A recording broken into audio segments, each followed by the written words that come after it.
जाता है कि रामायण की मूल जो रचना है वो ऋषि वाल्मीकि द्वारा की गई थी, लेकिन कई अन्य संतों और वेद पंडितों जैसे कि तुलसीदास, संत एकनाथ इत्यादि द्वारा भी इनकी रचना की गई है। हालांकि हर एक संस्करण में अलग अलग तरीके से कहानी को बताया गया है। ऐसा माना जाता है कि रामायण की घटना चौथी और 5वीं शताब्दी की है। रामायण का हिंदू धर्म में एक विशिष्ट स्थान भी है। मनुष्य जाति के जीवन और उनके कर्मों का विशेष प्रकार से रामायण में हर एक तरह से विवरण दिया गया है।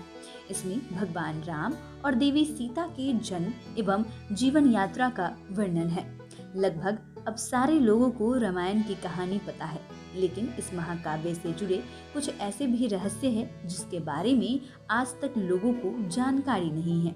रामायण से जुड़ी कई ऐसी बातें हैं जो आज तक रहस्य बनी हुई है। तो चलिए आज आपको उन्हीं रहस्यों से रूबरू करवाते हैं।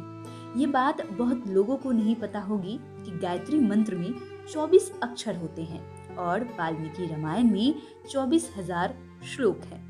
रामायण के हर 1000 श्लोक के बाद आने वाले पहले अक्षर से गायत्री मंत्र बनता है।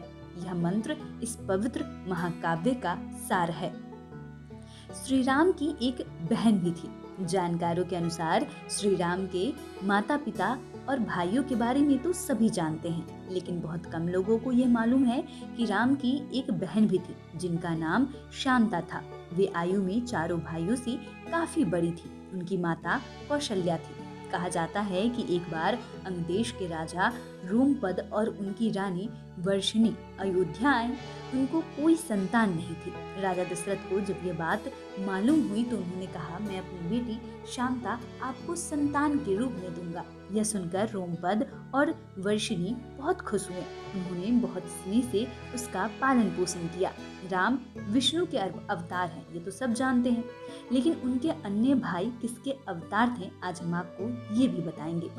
ये बात सभी जानते हैं कि राम जो हैं वो भगवान विष्णु के अवतार थे, जो धरती पर राक्षस जाति को खत्म करने आए थे।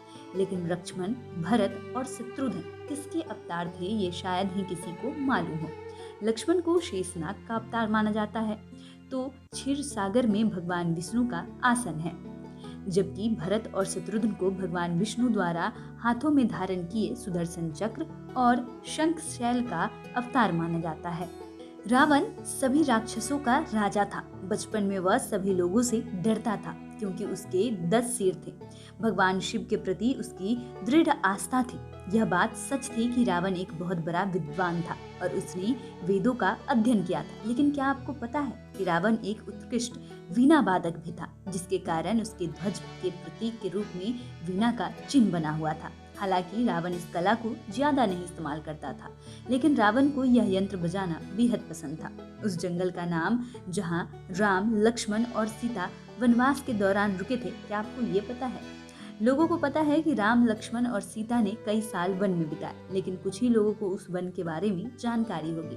उस वन का नाम दंडकारण्य था, जिसमें राम, सीता और लक्ष्मण ने अपना वनवास बिताया। यह वन लगभग 35,600 वर्ग मील में फैला हुआ था, जिसमें वर्तमान में छत्तीसगढ़, उड़ीसा, महाराष्ट्र और मध्य प्रदेश के कुछ हिस्से शामिल थे। उस समय यह वन सबसे भयंकर राक्षसों से घिरा होता था। आपको ये जानकारी कैसी लगी हमें कमेंट कर जरूर बताएं। अगर आपने अभी तक हमारे चैनल को सब्सक्राइब नहीं किया तो सब्सक्राइब कर ले। अगर आप ये वीडियो फेसबुक के माध्यम से देख रहे हैं तो पेज को लाइक करें। धन्यवाद।